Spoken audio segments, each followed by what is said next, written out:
but you didn't know yourself, so you got swept away. When I tell you I was crying my eyes out. And now I understand that it's not me that's doing it. It's not you that's doing it. It's God that's working through us for us to eventually get to that stage. That's why I don't say I love you often. Yeah. I don't abuse it. I don't want to abuse I love you. Yeah.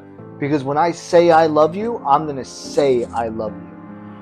Because I felt all of it. I felt how people feel like they pray, I just want to be heard. I just want people to say, I won't do it. Then again, it's easy to say that. Put the contract in front of me, and we'll see how I actually act. We're transitioning from a cat shitting on a bed to now. Let me explain. What? I hope you're going to It makes me think about the girl that I was. You want a girl that shits on your bed. You got it. 10-4. Oh.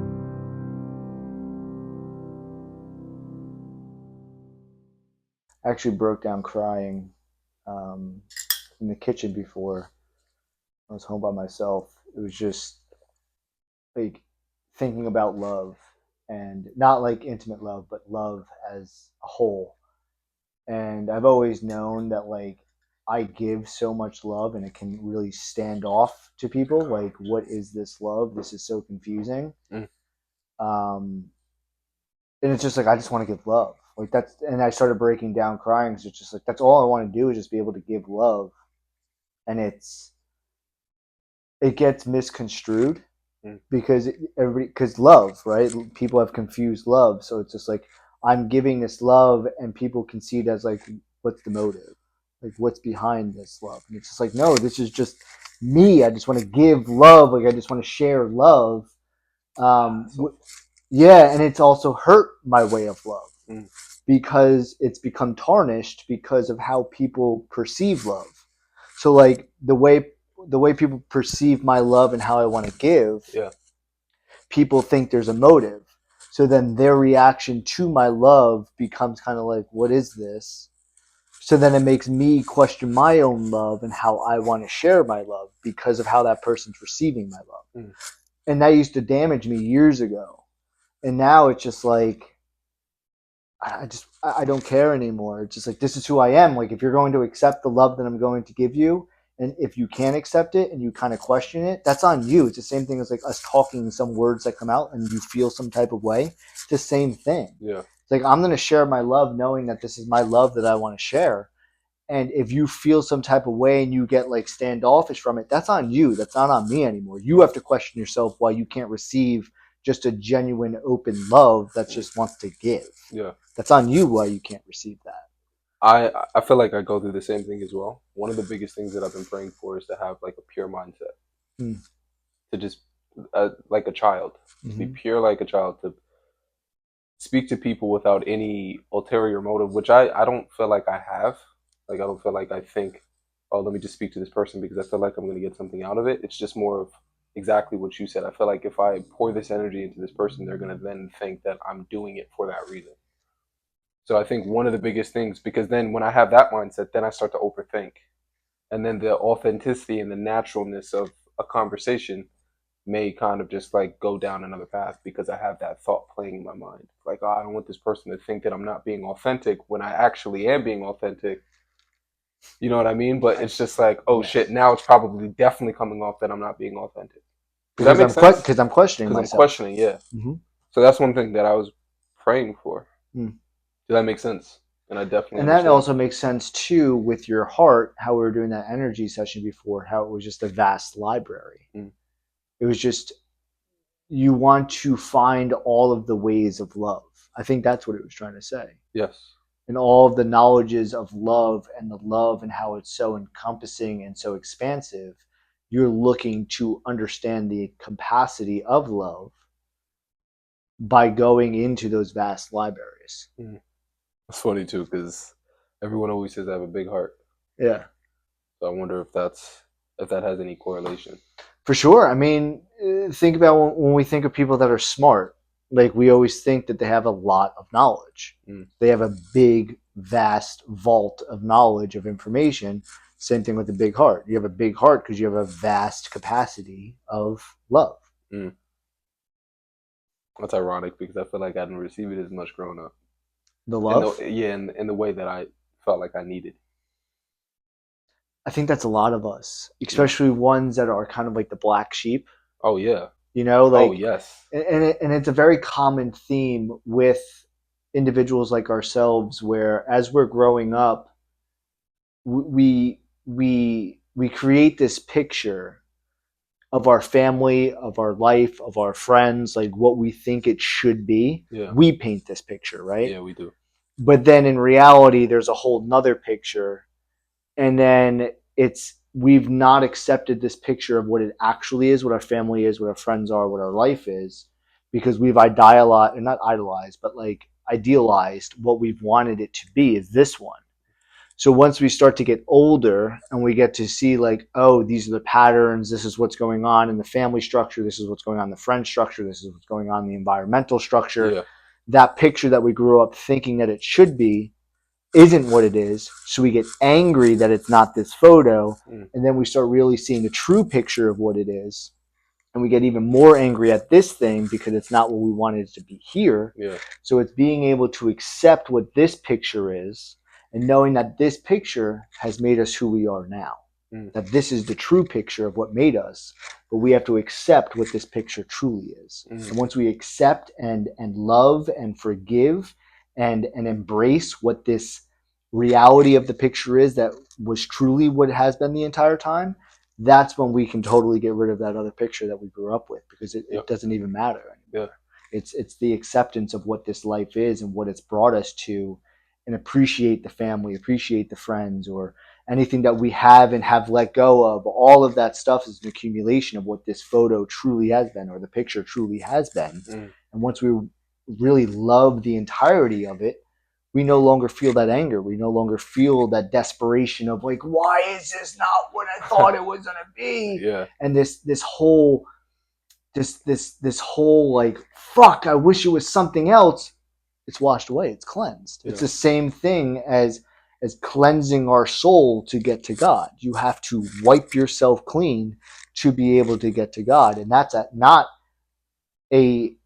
it's not just a one-time thing and done. No, that's a daily, every single day practice of, I need to cleanse myself. I need to constantly cleanse my soul to get closer to God every single day. Every day. You don't think he does it for you? No. It's free will.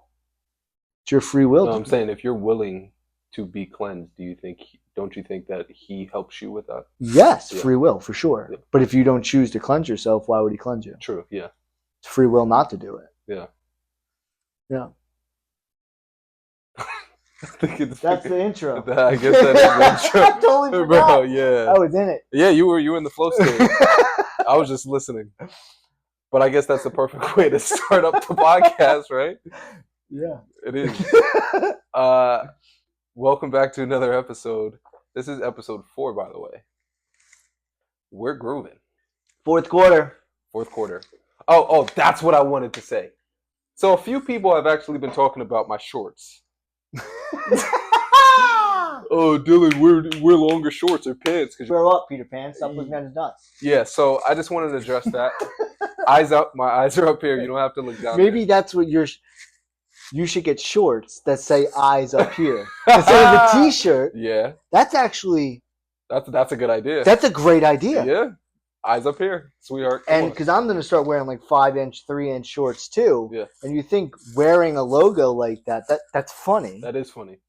And it's something that could sell because it's always shirt. My eyes are up here. Well, you know my dick's out. Here it is. That's a merch idea. That's what I'm saying. That's what I'm saying. Idea. That's what I'm saying. Come on, man. But then also, it's just like you just want to show off the legs, man. We're in the gym every single day, so why not appreciate what you got? Appreciate what you got. Exactly. This is the work you're putting in, so appreciate the work you're putting in. Yes. So I think the most important thing I would say is to please, out of the kindness of everyone who's watching this, their heart, if you can, please like, please comment, and please subscribe. The reason why we're saying I hope that comes up. Oh, yeah, can you do that? I think I can do that. Because that'd be cool. Do. Yeah, that would be nice. Yeah. I'll try. Yeah. I'll try. The reason why we're saying that, and I hate saying it because I feel like a YouTuber now. Yeah, but we have to get comfortable with it, because if that's what we're trying to do, this is a part of the jazz. Even though, and I'm the same way, Like, I hate doing it, but I know that it's a part of the game in order to progress yourself further in the game. Yeah. It's part of it. Like, comment, subscribe. No, it's part of the game now. So the reason why we're asking is because it's going to boost the algorithm and it's going to land on more and more people's pages if we have more comments, more likes, and the subscriptions. I don't know if it boosts the algorithm, but I mean, it would be nice to have more I mean, it's people more subscribe. numbers, right? Yeah. So it's obviously going to tick something in some direction if there's more, whatever, just attraction towards it is really all it is. Yeah. So I mean, please, that would help us out a lot. And again, please, and I hope you guys are enjoying the content. Today we're kind of just going to flow into it. I do have a topic to kind of just touch on. Yeah. But before I do, kind of just wanted to pray for a second. For sure. Do it out. Out loud? Yeah, why not? Or do you want me to do it out loud? I mean, we can both do it. I don't really. I'll say what comes to mind for me, and then I guess you can say what comes to mind for you. For sure. Okay. The one thing that's on my mind. God, I just ask that throughout this podcast, you allow the Holy Spirit to just speak through us. Again, the goal is to affect one person. And I just ask that you allow us to communicate in a way that touches people's heart, and that opens up people's ears to listen, most of all. And I think that's just the most important thing. So that's the prayer. It's a very short prayer, but that's the thing. We love you. We appreciate you. You're guiding us always, even when we don't realize we're being guided. We appreciate your directions, even when we don't pick up on your directions. But you've given us the ability to reflect. Your reflection that you placed inside of us helps us see you everywhere, helps us see you in all of the workings that you're doing for us. Even if it's inside of pain, inside of misery, anguish, happiness, joy, love, compassion, your essence, are with us in every single piece of it, and you want us to experience it for a reason. It's our acknowledgement of you that helps us find the truth. We thank you, God. Amen. Amen. Bold. That was nice. Yeah, that is bold. Yeah, what the? I don't know, man.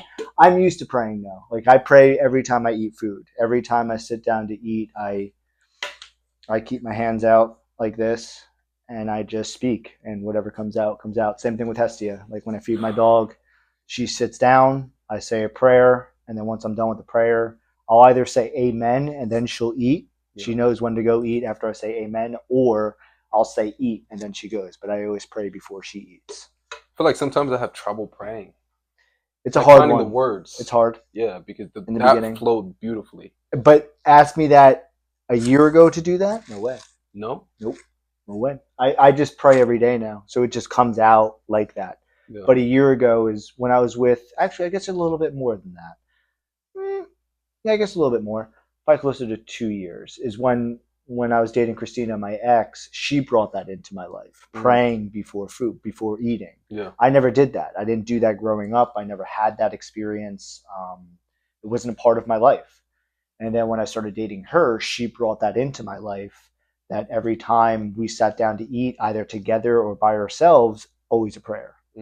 And since then, I've just cultivated it and just brought it with me. And now I just do it every single time. You know, I feel like praying in front of people, for some reason, gives me anxiety, which is why I feel like the words don't flow the way that it should. Because I think I'm so concerned with what it is that I'm saying rather than the prayer itself. If you're saying something beautiful, that's all that matters. Yeah. And that, I think that brings me back to what you kind of picked up on with my throat. Yes, it's the same thing. Yeah. That's actually a perfect segue, and I was thinking about it, but I forgot until you just brought it up again. Yeah, you have it's like a weight. There's just so much heaviness sitting inside your throat that you don't know which way to divulge it. You don't know if you're supposed to internalize the words, if you're supposed to express the words. You don't know which direction to go with the words because it's just such a heavy weight. It's like the same thing when you're inside a depression. Think about that to your voice. When you're inside a depression, it's heavy. You don't know how to get out of it. It's just so much oh, I don't know where to go. Why can't I get this off me? But you know it shouldn't be there. Yeah. But then when you get out of the depression, you're lighter. You're able to move more freely. Same thing with your voice. Yeah. Your voice does have a heaviness to it right now. But then as you work through it, and that's why I said it in the car before, I think this is going to be cathartic for you. I think it's going to be very good for you to hear your voice, to learn about your voice, how to speak with your voice, how to use words with your voice. All of that's practice. And with that practice, that heaviness will become lighter and lighter and lighter, where you don't even think about your words anymore because you've said it so many times out loud that with your thoughts that it just comes out naturally. Yeah. I think this was something that I wanted to hit on. It's been on my mind all week, and it's definitely been something that I've been struggling with. And I can only imagine most people struggle with. Flesh versus being led by the spirit. So being led by the flesh versus being led by the spirit. And we've touched on this briefly before in the last podcast. I don't know if it was the last one or maybe episode 2. But we know and we understand that when you allow yourself to be led by the flesh, it typically leads to death and destruction. And I have a good story for this. But when you allow yourself to be led by the spirit, it brings peace, comfort, deeper connection with God. The reason why I feel like it's been on my mind all week is because I'm not going to say her name, but the girl that I've had, with relations, it's just something clicked in my head. And it was like, we touched on this last podcast when I got really deep into my past and my past relationship, which was beautiful. Thank you. Oh shit, the episode hasn't been released yet, so by the time they're watching this, it's going to be released. Here's your incentive. Yeah, that's crazy. Well, I guess review it again. Go back to it because it'll be dropped. Yeah. Whatever. God willing. Go ahead. But so like, even simply having intimacy with somebody, you're allowing your flesh to lead you into that situation, right? Because you are attracted to this person, and then it leads to that intimacy. But then afterwards, or actually before we even get there, in the moment it's pleasurable. In the moment you feel a lot of pleasure in that moment. Minute, couple minutes, an hour, however long. But then afterwards you feel this emptiness. And I've been feeling a lot of fear and anxiety. And that actually stemmed from the idea of this person getting pregnant. Because it brought back memories. And it was just something that I've been dealing with actually all month.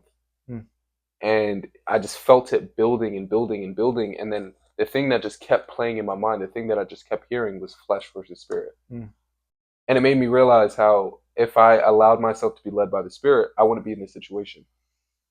And that's part of me losing some of that connection with God.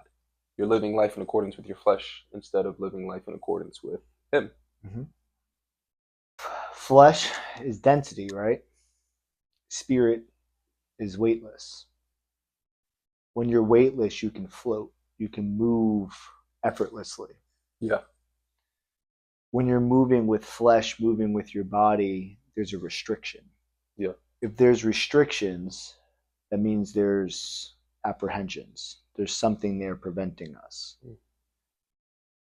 But if you're making that conscious decision to allow spirit to direct you to the relations with this person, and then after the relations with this person, you should feel gleeful, you should feel joyful, but you shouldn't allow the flesh to be like, hey, let's go do this.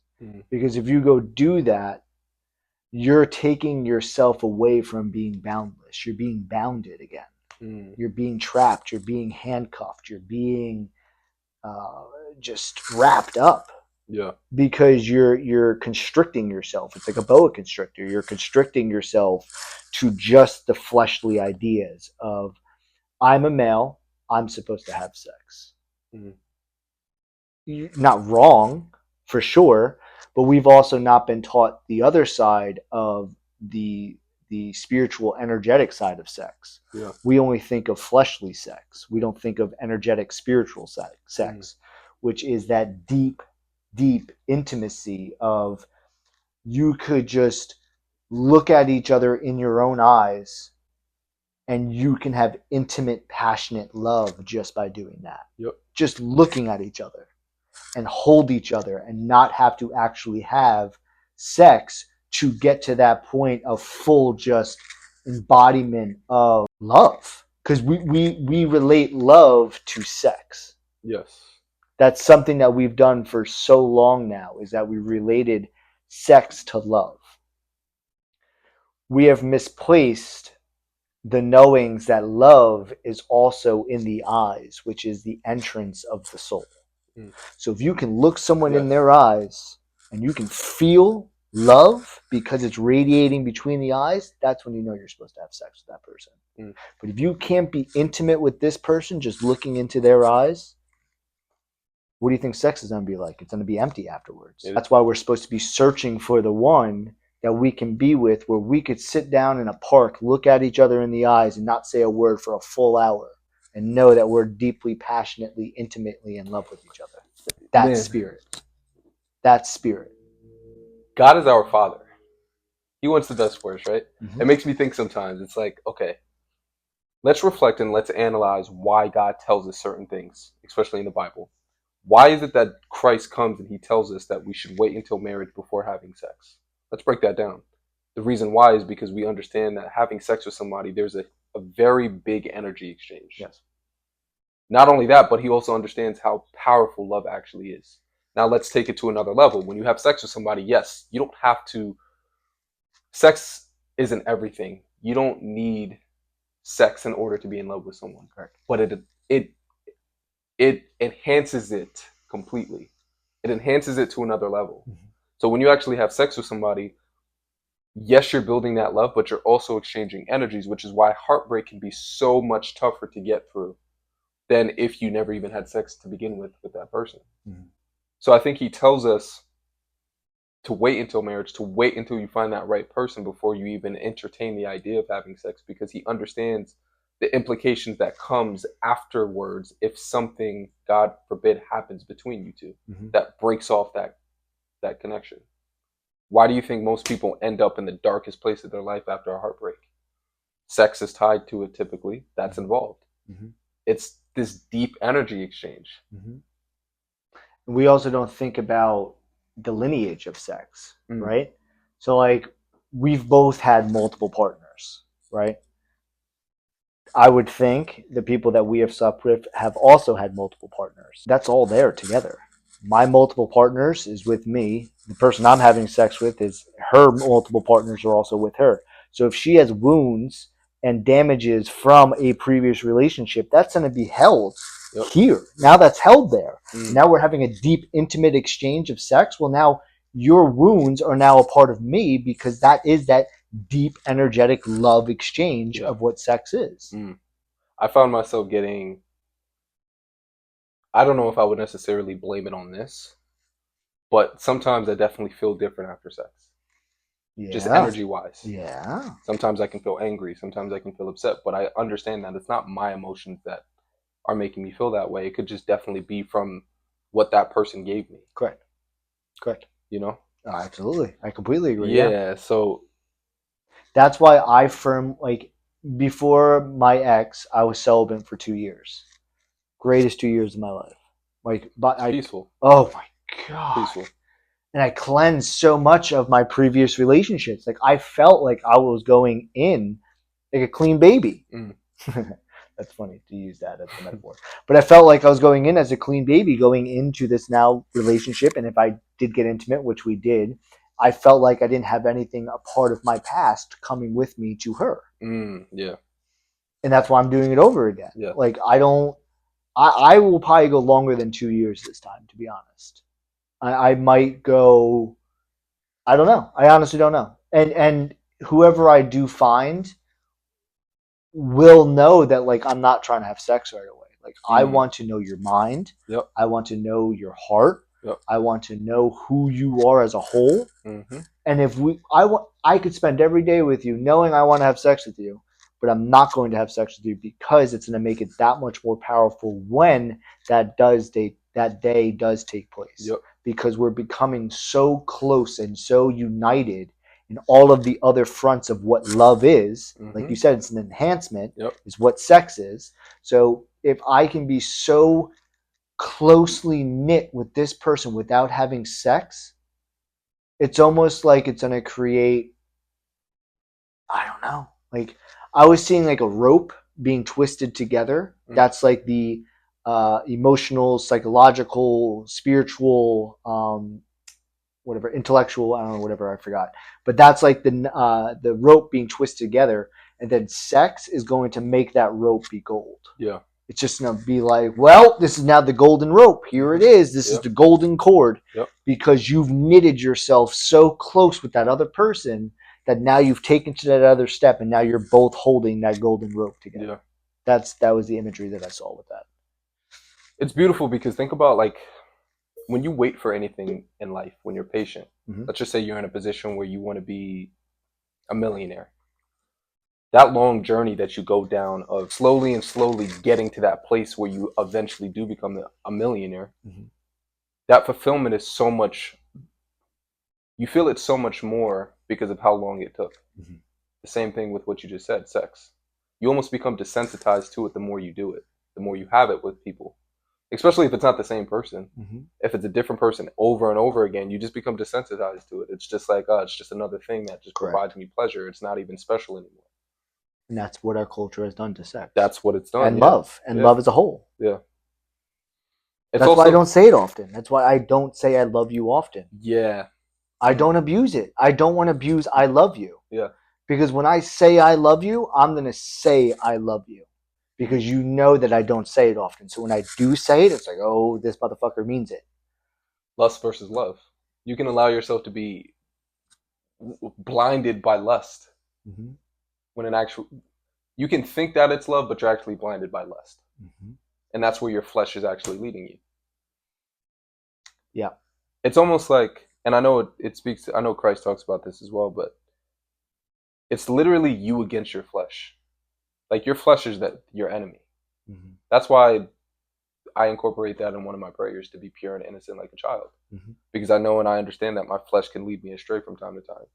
I can look at a beautiful woman that walks into the room, and of course, I want to have a conversation with her, and I truly want to get to know her, but there's times where my flesh may take over, like, oh my God, she's beautiful. And then those thoughts start to come in. And then you have to manage those thoughts. And that's why sometimes it can be draining. Because so now, you're fighting against yourself on a day-to-day basis. Yeah. Now, let's take the perspective from that beautiful woman's standpoint. How many times do you think she gets hit on all the time? Yes. And that's why. Respect boundaries. And that is why I ask for purity in my prayers. Because I know and I understand that this person, what you see, when you look at a person, and I think I sent you a message about this. This is something that just came to mind. I'll use myself as an example. The person that I see in the mirror isn't the person that I am. Okay. My soul operates this body. It brings life to this body. When I die, God willing, not that I die, but when I die, whether I'm reincarnated, whether I'm with Christ, whatever it is, I get to live another life. I'm going to operate a different body. I'm not going to be this person that you see anymore. It's my soul that's eternal. It's my soul that goes on after this. So when I see a woman, that's the mindset that I have now. I really want to get to know who you are, because I know that what I'm seeing, yes, I like what I see, but I want to know who you actually are as a person. On the inside. On the inside. And as corny as that sounds. No, you're not speaking corny at all. You're speaking, that's what it's supposed to be. That is the facts of what love is supposed to be. Yes. And why do you think women are attracted to men that don't really show them that much attention the same way that most men do? Because of that reason. Because of that reason. They're not being looked at as this piece of meat or somebody a trophy. A trophy. No. They get turned on by the idea that you're actually looking at them for who they actually are. Right. That's the person that I want to be. That's the person that I pray to become one day. And I'm not going to sit here and act like I'm not that person, but there's still times where I have those thoughts that come into mind. And I think that's a part of what I'm talking about before with the cleansing. Like, this is the daily cleansing. Yeah. So, like, I still have those thoughts too. Even though I sit heavily into spirit and I really see everything from a very spiritual perspective, but I still have those fleshly thoughts. We're still human. Mm. Like we still have it. It's not like it's not there. So it's us recognizing, not allowing those fleshly thoughts, the human thoughts, to be longer than they have to be. That they don't have to be a 30-minute endeavor of diving into like, damn, I wish I could be doing. I wish I were, man. I wish I could be. Yeah. That's those human like urges and those male urges of doing that. But then as you short that 30 minutes down to now 30 seconds, that 30 seconds now down to 5 seconds, where it's just like, nope, that doesn't need to be there because that's also disrespectful. That's disrespectful to that other person, that's how I'm seeing them. Yep. That's so disrespectful that it should be, I just see you. Yep. I see you for who you are. And when you see that person for who they are, you're not looking at the flesh. You're looking at the soul because you can see it in their eyes. You can see the way their body moves, the way they present themselves, how they talk, how they like walk, everything. That is an external portrayal of what's happening internally. Yeah. All of those are messages to let us know when we tap into those energy spiritual fields. That's how we can read people in a subtle, loving, caring, and compassionate way to know, is this person that I do want to actually try talking to? Yeah. But I want to survey first. That's why I'm very like, I'm the type of person, because I understand boundaries, where I will never, I shouldn't say never, I won't approach unless I know that there is that comfortability. Oh, for sure, yeah. Because I know how my thoughts are. Like I will talk like this first time I meet somebody. So I have to respect that person's boundaries because I'm comfortable with myself. Yep. I know my thoughts. I know who I am. I know what I have going on inside of me. Yep. This other person doesn't know who I am. This goes back to the beginning of love, sharing so much love that it can be too overpowering. So that's why I have to be very gentle into my approach of sharing this love. Yep. Because I don't want to come on so headstrong where this person now repels away from me. It's like, no, I don't want you to repel. I want you to just sit with me inside of this, to know that like you're okay. Like even if you're the most beautiful person on earth, I'm not here trying to have sex with you right here on this fucking floor. You know what I mean? It's I want to be able to show you that I see you for who you are and that you're a wonderful person. Yeah. That's all. It brings me back to the conversation of having a healthy level of fear of God. Because it makes me think, if God knows your heart, if he knows your thoughts, if he can hear it, if he can see it, imagine if that person could do the same thing. Would you still be proud of what you're thinking? Probably not. No, because now they see it for what it is. Now they see your true intention. No one actually wants to be shown in the light, because now your true intention is going to be revealed to everyone that's seeing you or looking at you. Right. So that's the mindset that I try and have. When I have those thoughts, I think about God. I think about, okay, this is your daughter. You're good. Let's just say you had a daughter and a man was looking to date your daughter. Would you be okay with him dating your daughter if you knew his true intention? And his true intention was to maybe just have sex with her? But don't you want your daughter to also to be able to defend herself? No, absolutely. But how would you feel? There wouldn't be a helicopter type parent in that situation, because she also has to learn through mistakes. Yes.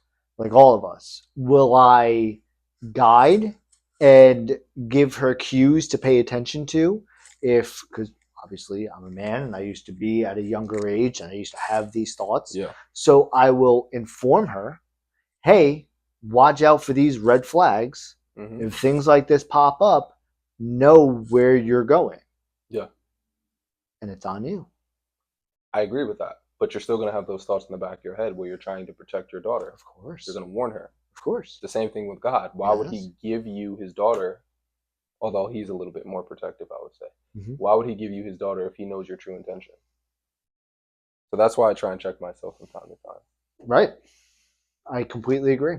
But I don't, the fear part, and I used to have that. I used to have the fear of God, but I don't have it anymore. And I think that comes to when you really get out of your own limitations, out of your own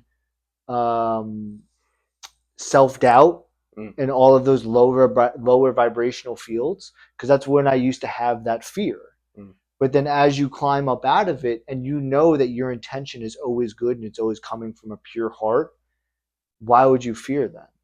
There is no reason to fear. When you get to those higher states of vibrational fields and higher states of understandings, you know that you're working out of accordance of the divine.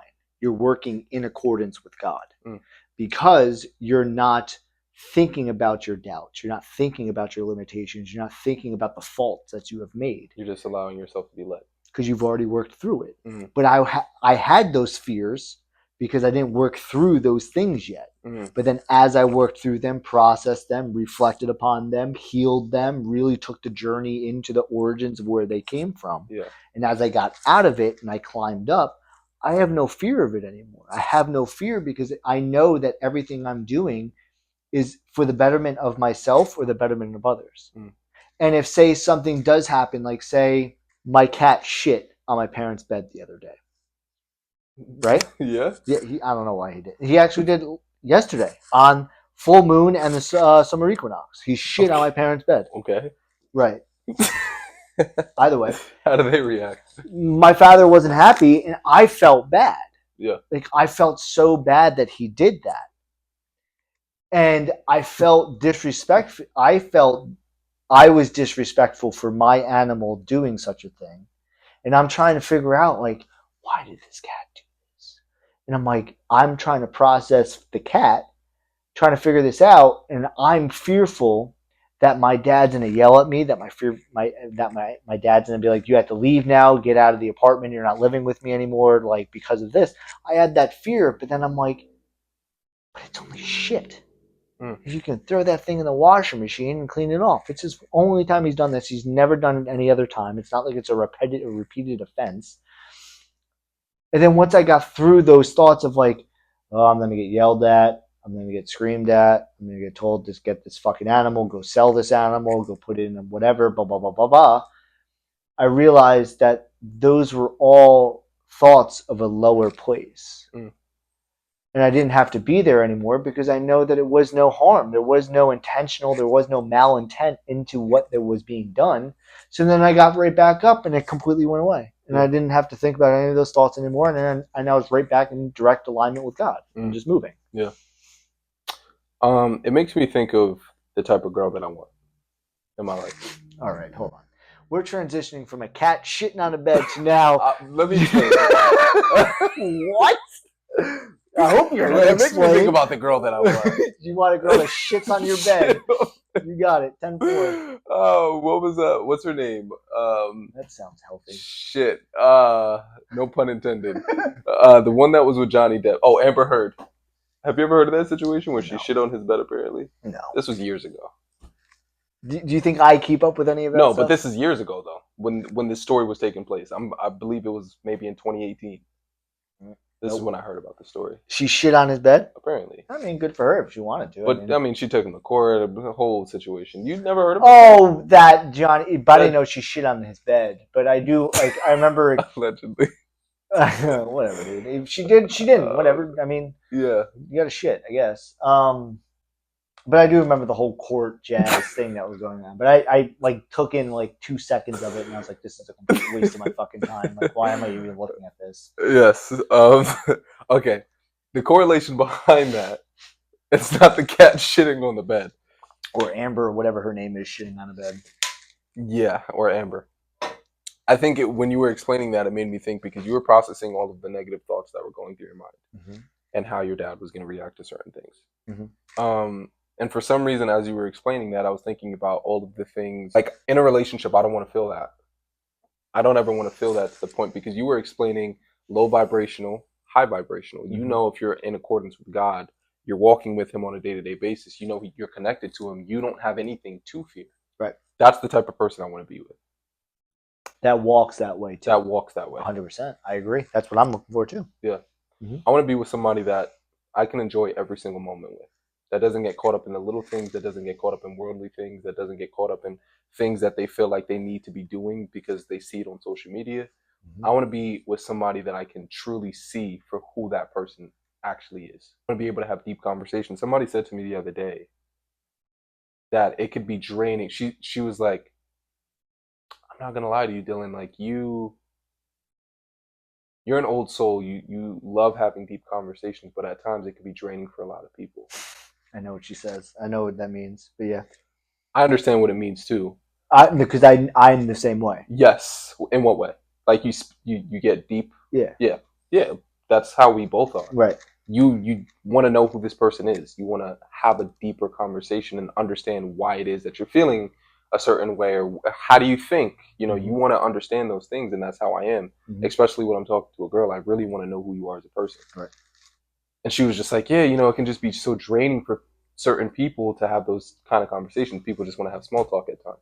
And it made me think, and I was just like, I get it, but like, why else are we here living? Yeah. Like, are we just here to fuck around all day? No. Like, you want to know the true meaning of life. That's obviously how we met, right? You felt like I was seeking or searching for for a deeper meaning of life. That's how we connected. We like to search for meanings and why we're actually here, and how can we elevate, how can we level up to wherever God wants us to be. And I want to have that with somebody where I can just genuinely sit down, have a deep conversation, enjoy the little moments, not get caught up in things that are supposed to distract us, like our phones or Amber Heard shitting shitting on the. I gotta clip that in. But just like, I don't want that. I don't want those. I don't want a worldly relationship. I agree with you. I don't want somebody to feel like we have to go out on a date every single day to maintain that love. No, we can sit down in the room and just, the same way you were explaining how you can just look into someone's soul by making eye contact, having just sitting in the bed, sitting in a room, wherever, you could enjoy every single moment. It could be something as simple as you looking out the window, just watching the sunset every single moment, creating that deeper bond, knowing, okay, this is the person that I want to spend the rest of my life with. It's not about looks. The looks fade. Yep. That's why I don't go too crazy over it now. Like, yes, in the moment you can get caught up like, oh wow, this girl is very beautiful, but like, she's still a person, same way as you. I think it's the characteristics is what we're searching for. So because we have a gym mentality and that we know we need to be in here often, that's a trait, right? Like, I need to be with somebody that's looking to continuously put their body to the test, to strengthen themselves. That's dedication, right? So dedication is one, and knowing that this person is looking to expand, and constantly wanting to grow. Those are characteristics. These are things that we learn about a person as we develop a relationship, instead of just jumping right into sex and then figuring out their characteristics. No, we need to learn about each other's characteristics, especially if we're trying to be intimate. We need to learn about each other's characteristics. And if this person's characteristic doesn't fall into what I'm looking for, or if I know that they have the ability to change, because that is also part of their characteristic, that they are willing to change, then they could fall right back into that piece that I'm looking for. Like, I've almost come to the fact that, like, if I don't have children, I don't have children. Would I love to have children? 100%. But I'm not going to just have children to have children. Yeah, no, absolutely. That's so pointless. Then you think, okay, what is your child going to be like? Your child is coming from an aspect of, I'm just having a child. What? What's the purpose behind What is the purpose? I want to know, if I'm having a child, that the child that I'm having this person with is someone that is also in alignment with, we're going to create something that's fucking pure magic. Like, this baby's magic. Like, think about it. Like, when you really think about what sex is, and then the aspect of the egg and the sperm, and how as soon as they meet, there's actually a light that goes off. There's a physical light that takes place. Like, there's that conception, there is a light. The beauty of life. We are the light of the world. That's what that saying is inside the Bible. We are the light of the world. The light of the world is that initial egg and sperm coming together. Once they mate, there's a light. There's an actual light, a permeated light that takes place. And it's in science. You can go fucking see it. There's a fucking videos of it where this light literally explodes and you see this is the creation of life taking place. That's magic, bro. It is. That is pure magic. And when you know that you're with a person that's looking to also create pure magic, you know what that baby's going to be like? bro, the thing's going to be magical. Yep. That baby was created from magic. That baby is now going to become magical. Mm. Do you think you're a good leader? I think yes, and it's something that I'm working on. I know deep down I can lead, but it's still aspects of myself that I'm working on. I'm not a leader yet. Like what? Like what? What? What would you say you're still working on to become that leader? Really becoming more of a teacher. I think more of a teacher than a leader, which I guess they're synonyms to each other because a teacher still leads a class. But I would see myself more of as a teacher, being able to teach people with more ease, so they can understand things with like 2 sentences instead of me having to explain it through 18 sentences. Yeah. That's where I'm refining myself. I'm refining myself to become that teacher, that leader, where I can explain things and somebody picks up on it like that and understands what I'm actually saying to them. I ask you this because I think what true masculinity looks like is Christ. I think he was the perfect embodiment of masculinity, the perfect balance of knowing to be a lion when you need to be a lion, but then also being a lamb when you need to, and also knowing when to be a dove. Also knowing when to be a dove, yeah. When to be a snake. This dude would go into the temple, flip the tables. That's the lion, right? You're very firm. You're very assertive. You're dominant when you need to be, but then you're also gentle like the lamb when you need to be. In the same way that in a relationship, right? As a man, you should be the leader. You should be the one leading. But you can't just have the dominant. You can't just have the lion aspect of leading. You have to have a well balance. Yeah. When your girl comes to you and she's vulnerable and she wants to speak about certain issues or things, you can't get all defensive. You can't yell at this person. Like, you have to be gentle. You got to be both when you like, and that's the point of leading. You got to know what side to activate in any given situation. What does this person need right now? And I think that's something that I'm also working on. I think the gentleness I have down. I think the lion aspect, I think I have 80%. But I think there's still other things that I need to work on. But I know when it comes to leading, I know God comes first in everything. And I think if God comes first in your life, I think he gives you that wisdom and the tools that you need in order to lead. Comes with work. It does. If you knock, the door will be opened. Yep. The same thing. If you don't knock, why would that door be open? If you don't seek, why will it be found? He'll provide it. You have to knock. That's really all you have to read. It's just the red words. Yeah. That's it. Made me think of when Christ was calling out the Pharisees. Telling them they were full of greed. And has anything changed? No. There's a lot of people that I can compare to the Pharisees now. Hypocrites. People that are looking for personal glory rather than the glory of God. People that are filled with all of that greed, wickedness, evilness inside of them. People that would rather live in the dark because they're afraid of being shown in the light.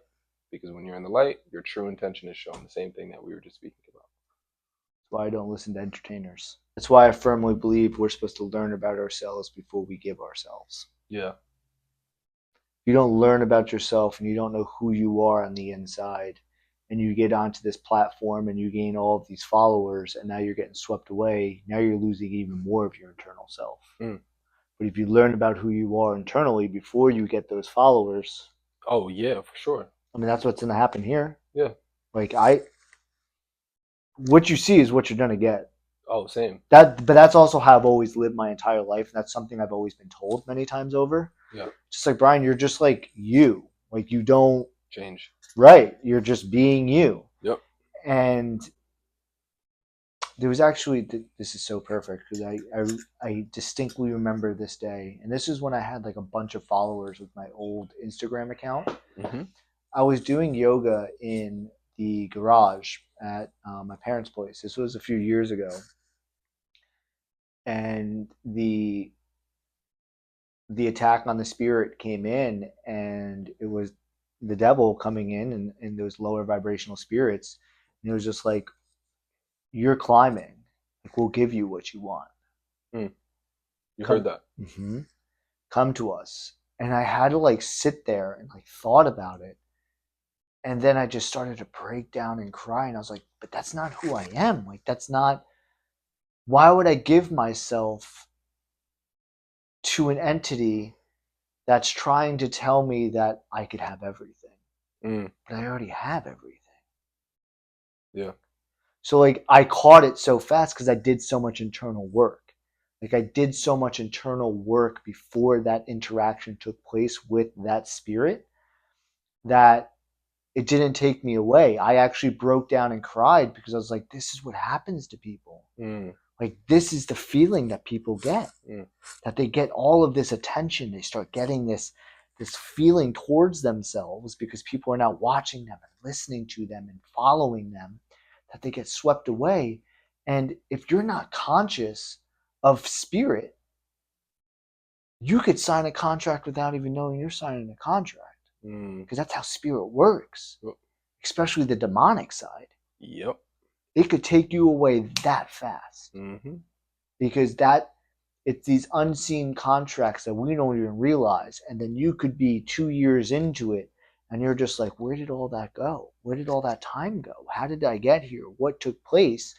You have no idea, because you were in this spell. You were in this this spiritual spell of, well, this is what you wanted the entire time, right? Didn't you want all these followers? Didn't you want all these people following you? Yep. You did, but you didn't know yourself, so you got swept away. When I tell you I was crying my eyes out, because I felt all of it. I felt how people feel, like they pray, oh, I just want to be heard. I just want people to see me. I just want people to know me. I just want this, blah, blah, blah, blah, blah. And they get it. And I felt it because I was climbing. I had like, I don't even remember how many followers I had, but I could feel like I was on that cusp of really starting to go like into the viral aspect of things. And then I got that voice, and I was just like, oh shit. Like, that's what this whole thing is. This is what people feel. Yep.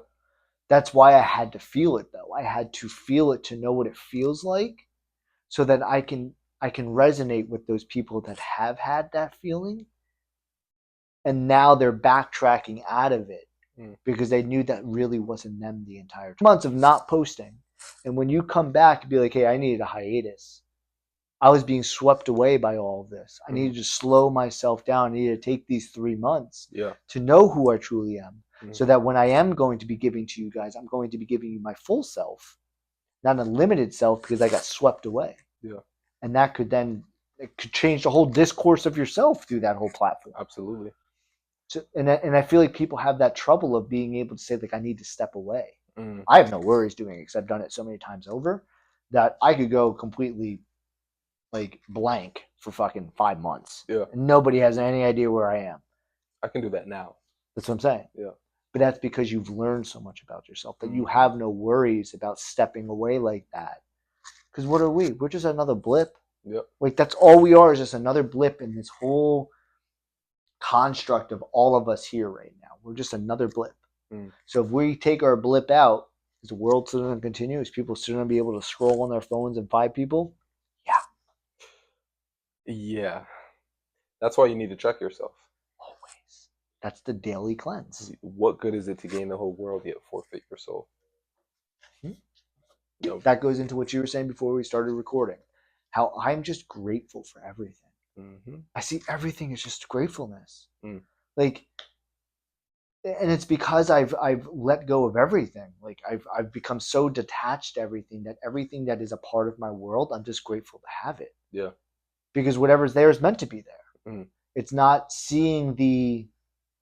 There was a thing I posted on my story earlier where people have, like, this guy was running on a treadmill and he had 14 shoes behind him.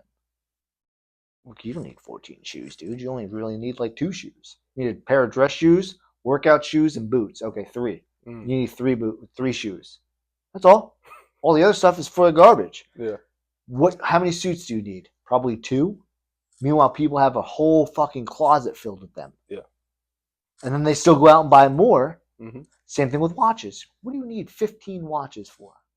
To tell the time? It's going to say the same time throughout wherever. What? Take out your phone. Or do you want to flex? Do you want to show people how many watches you have? Right. Yeah. It's the same thing where it's just like, you don't need any of that. That's why you need to remove those things. So the things that you do have, you're blessed and grateful to have every single thing. Absolutely. Why this goes back to the conversation of idolizing certain things. Mm-hmm. Idolizing and worshiping worldly things. If you get caught up in that, you're going to start to. I'm so glad that you touched on it because it takes over you. Yes. It literally takes over you. People get so caught up in having money and clout and fame, and you start to realize, and that's why I feel like I had to go through what I went through, because doing this podcast now, first of all, we wouldn't even have this podcast if things didn't happen the way that they did in your life, in my life.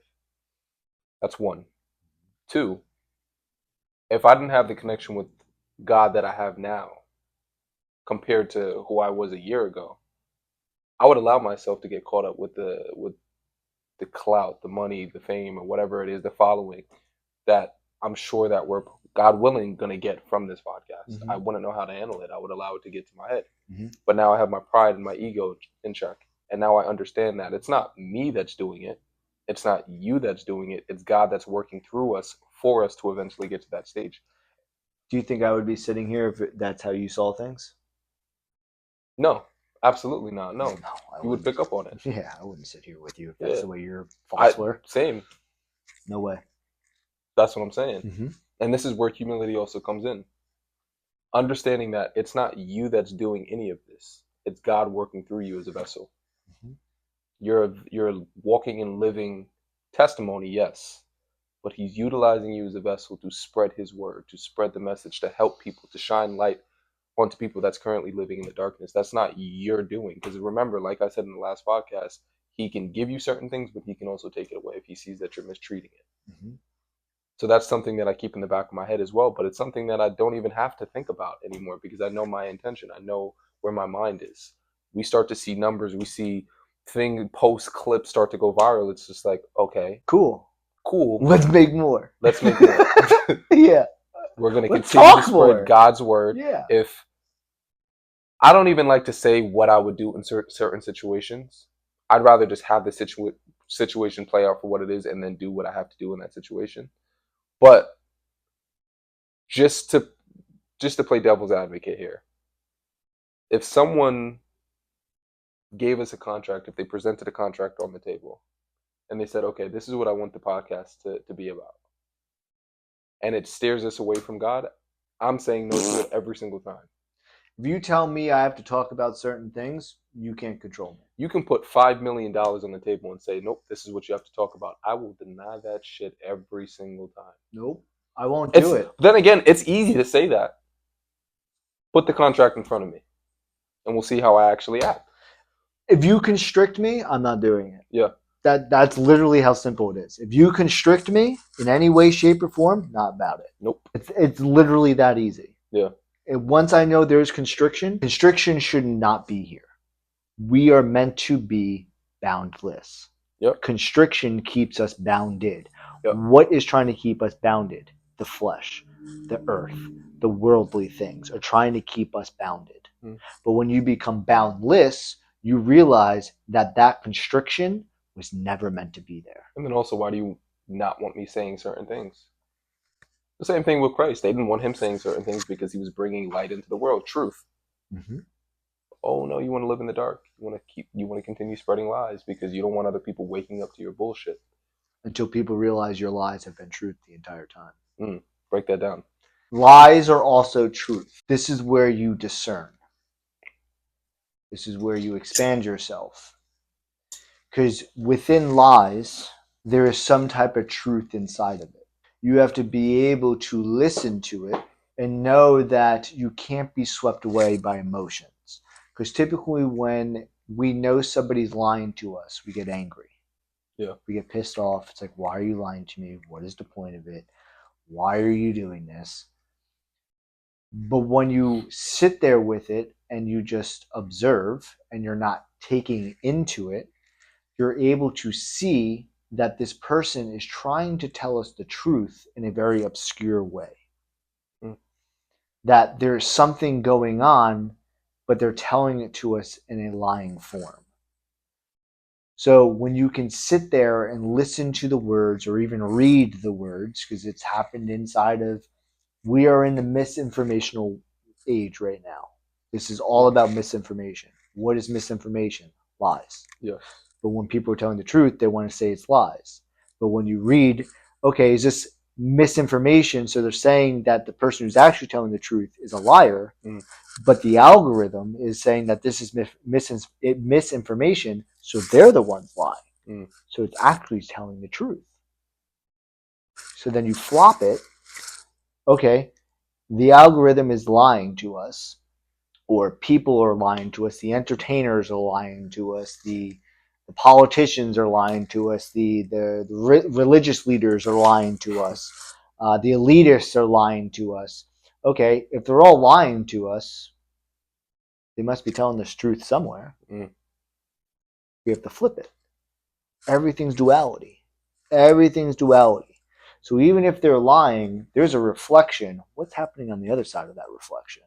That's the truth. That's how you have to be able to use your intuition. You have to be able to use your discernment. Yep. But the only way you cultivate that is through experiences throughout life.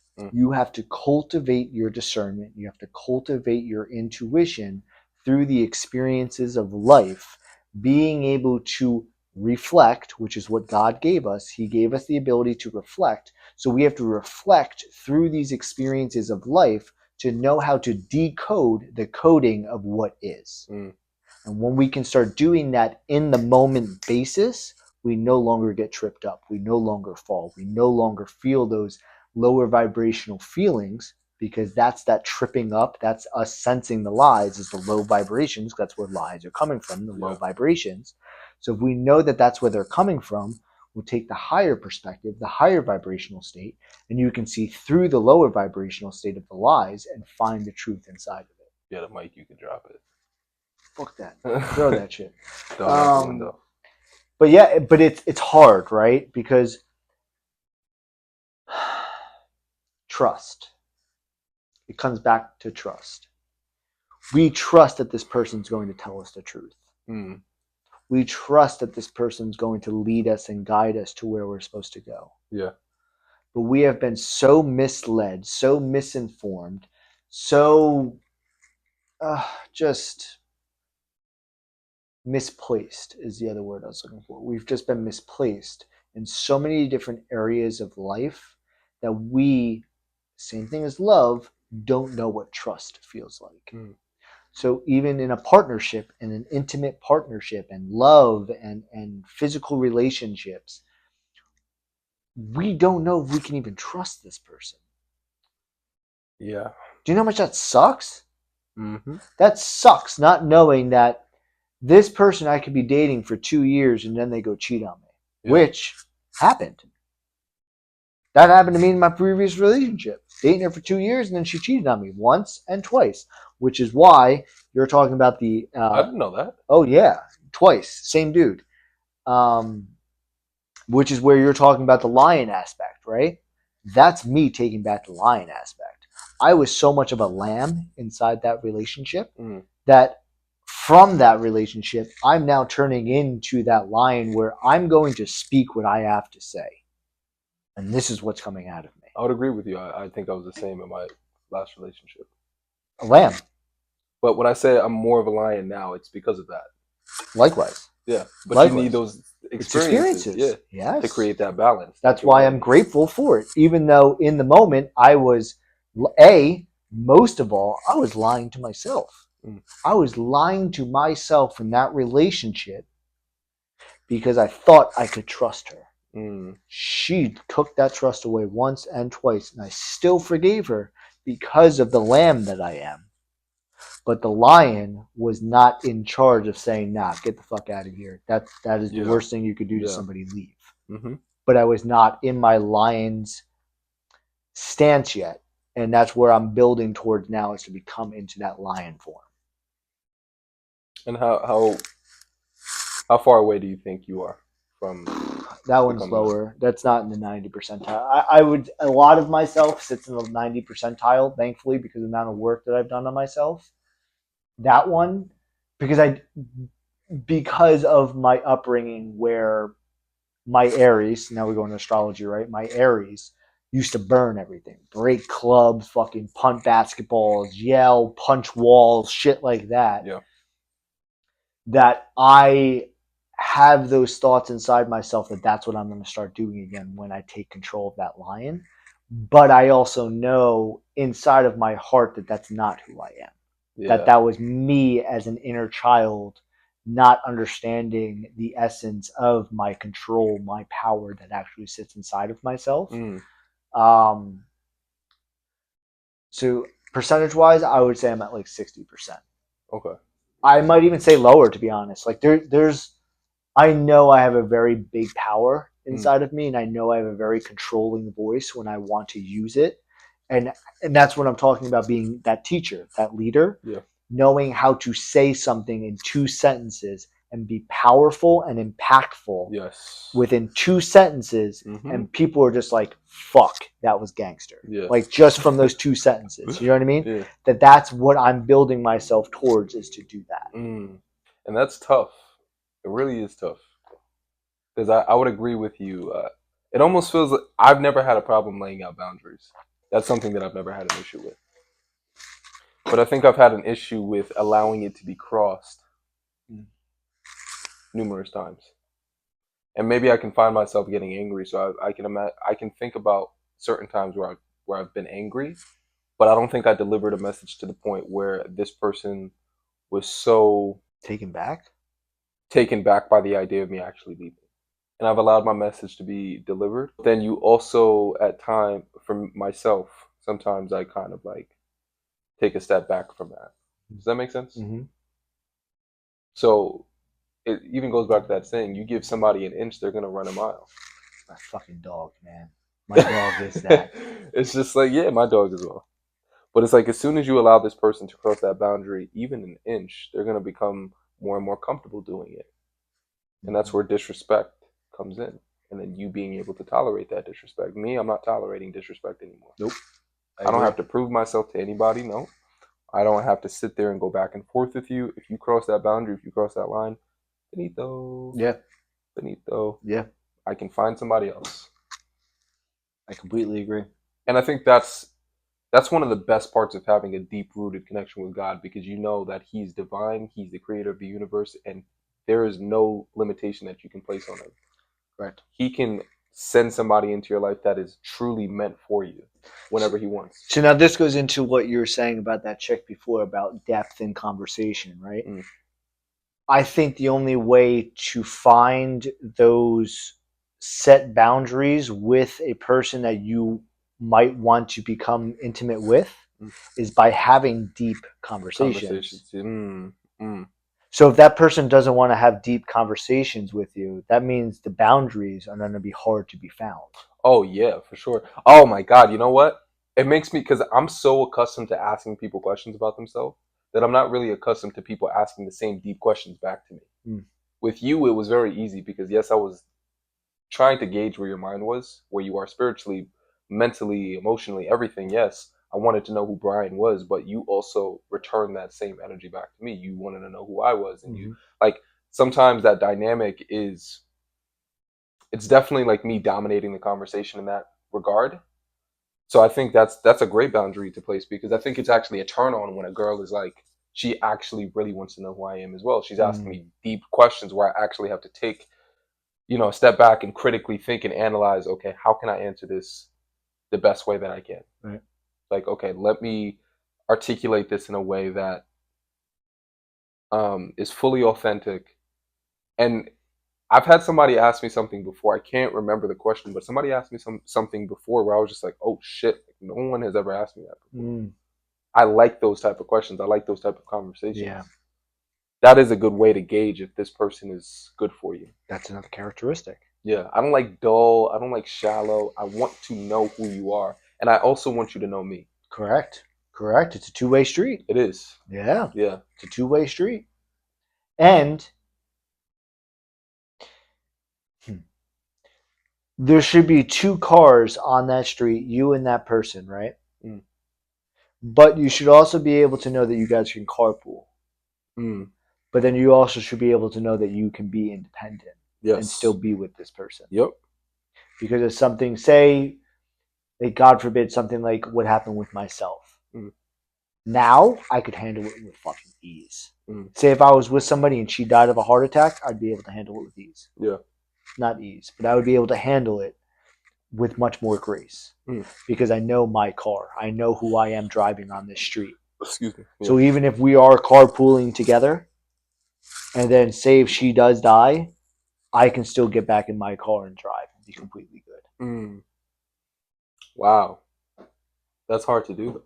But I've already been through it. I've been through the experience of it. So I have that aptitude towards it because I've already experienced it. So it's easy for you to let go. Right. And that's why you shouldn't. Yeah, you're absolutely right. Because when you're codependent in a relationship, that person is your everything. You can't live without that person. You have to be around that person. You have to text that person every single moment of the day. And if they don't respond at a certain time, you find yourself being irritated. Yes, and I'm sure you've been in relationships where that person can impact your mood at any given second. They piss you off, now you're pissed off for the rest of the day. Like I don't want that. Nope. I don't want that at all. Because of how empathic. For the 5th time, we are now filming this video. No worries. The storage, we ran out of storage. We are filming on a phone. So we lost maybe 20-25 minutes worth of footage. But then we also tried refilming this to get the outro for you guys. Maybe like three or 4 times. Yeah. And that didn't capture the entire outro. So this is maybe our 4th attempt. And this time it's going to work. We're not going to allow the devil to strip our joy away. So I'll try. Thank you guys for listening. Please like, comment, and subscribe because it's not only going to help us, but it's going to help us be able to get more of a family in here to listen to what we have to say and to just build more of this trust, this love, this compassion, this authenticity that's supposed to be here. And the only way that's going to happen is through your support. We need your support to be able to build that. So whatever it takes, we appreciate it. Even if you don't comment, don't like, don't subscribe, we still love you. Yeah, we still love you no matter which way, but we love you even more if you do. Yeah. But yeah. This is something that I said, but I actually do want to get this across. To whom much is given, much will be required. So if we're able to appreciate the moments now, where we are starting at rock bottom, where we are filming on a phone, where we maybe don't have a professional camera or a cameraman sitting behind the screen making sure that everything is going the way that it should, if we're able to appreciate these moments now, I can only imagine what it's going to be like when God actually presents us with the opportunity to have those things and to really thrive with those things when we are in a position to receive it. But I think this is just another test from God to see how worthy we are to actually receive those things if we're able to take care of the small things that we have now. So yeah, we should definitely end it off with that. And again, I appreciate you guys. We love you, and we appreciate you guys for even listening. You're taking time out of your day. You don't have to go on YouTube and watch this video. You don't have to support it. You don't have to like. You don't have to comment. You don't have to subscribe. But the fact that you guys are still willing to do it, we truly appreciate it from the bottom of our hearts. And just spreading God's word, bringing light to people that's currently living in darkness is the ultimate goal. And the fact that you guys are open to receiving that message, it just, yeah, it's everything. So we appreciate you, we love you, and we hope you guys enjoy the episode. Yeah, that was good. Shortage.